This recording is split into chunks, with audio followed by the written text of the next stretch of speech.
La plume du chef. Les peaux bleues vivaient dans la grande vallée du Scalp frisé. Ils chassaient le bison, domptaient les chevaux sauvages et, pour le plus grand malheur de leurs voisins, les peaux rouges, refusaient d'enterrer la hache de guerre. Leur chef, Vison buté, n'était ni bon ni sage, mais croyait au présage. Or, voici qu'un matin, à son réveil, il vit que le soleil avait une barbe blanche. Ce n'était qu'un nuage, mais Bison futé dit « Les dieux ont parlé !» Et le soir même, il réunit tous ses guerriers. « L'heure de ma retraite a sonné, leur annonça-t-il. Un nouveau chef doit être nommé, celui qui rapportera au camp une plume d'aigle noir sera désigné. Œil de taupe et Petite Pluie décidèrent de s'associer.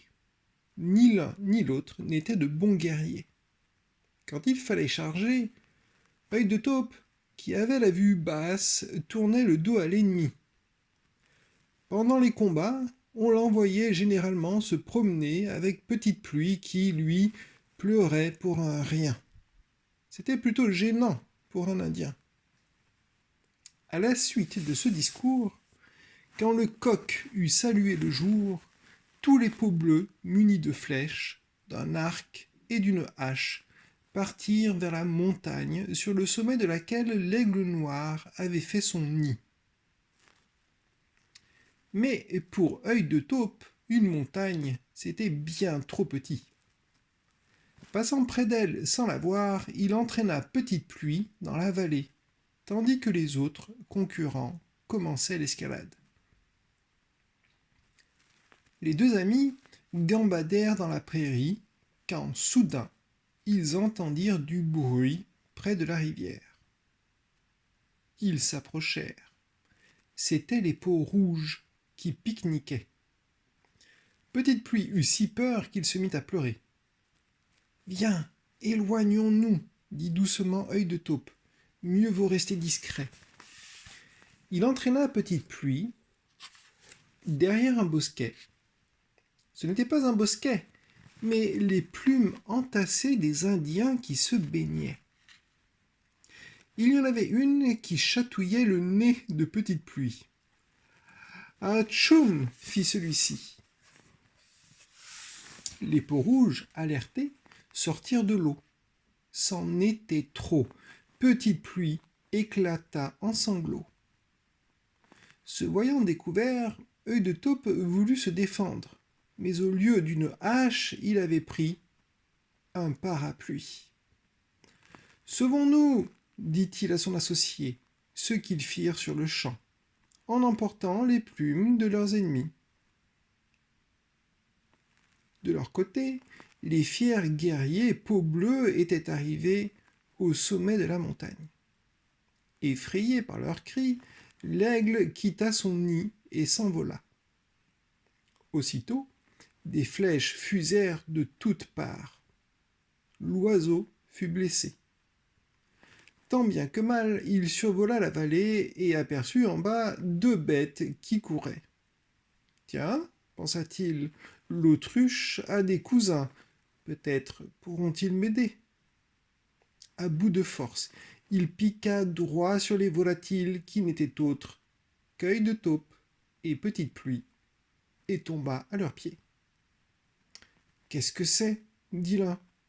« L'aigle noir !» dit l'autre. « Quoi ? Comment ? C'est magnifique ! Plumons-le tout de suite !»« Il est blessé !» protesta Petite Pluie. L'oiseau était couché et ne bougeait plus. « Bon, je me débrouillerai tout seul, » fit Œil de taupe en se penchant sur lui. Croyant lui arracher les plumes, il retira toutes les flèches fichées dans ses ailes. Petite Pluie le laissa faire sans prononcer un mot. Quand ce fut fini, il prépara des cataplasmes avec des feuilles et les posa sur les plaies de l'oiseau, qui revint à la vie. C'est à ce moment-là qu'arrivèrent les Peaux-Rouges qui poursuivaient Œil de Taupe et Petite Pluie. Les deux amis se croyaient perdus, quand, soudain, leurs pieds quittèrent le sol. Le manche de leur parapluie était resté accroché à une patte de l'aigle qui emporta ses sauveurs en prenant son envol.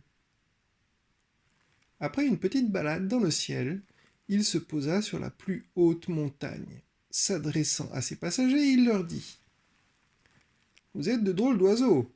Pas de bec, pas d'ailes, mais quel joli plumage. Et je vous dois la vie. »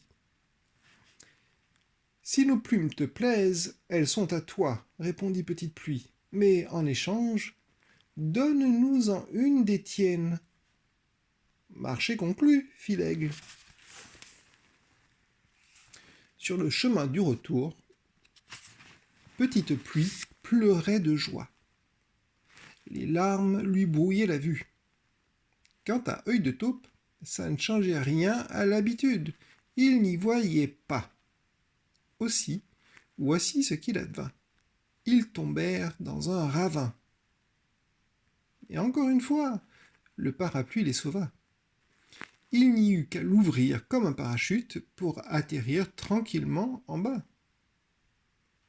Tandis que les fiers guerriers Peau-Bleue rentraient bredouille, Œil de Taupe et Petite Pluie revinrent victorieux. De plus, le bruit avait couru et qu'ils avaient volé toutes les plumes des Peaux-Rouges à eux deux. On les nomma donc chefs ex-aequo. Œil de Taupe enterra son parapluie au lieu de la hache de guerre, mais il y eut tout de même la paix. Petite Pluie sécha ses larmes pour que ses peintures ne coulent pas. Un chef barbouillé, ça ne fait pas très sérieux.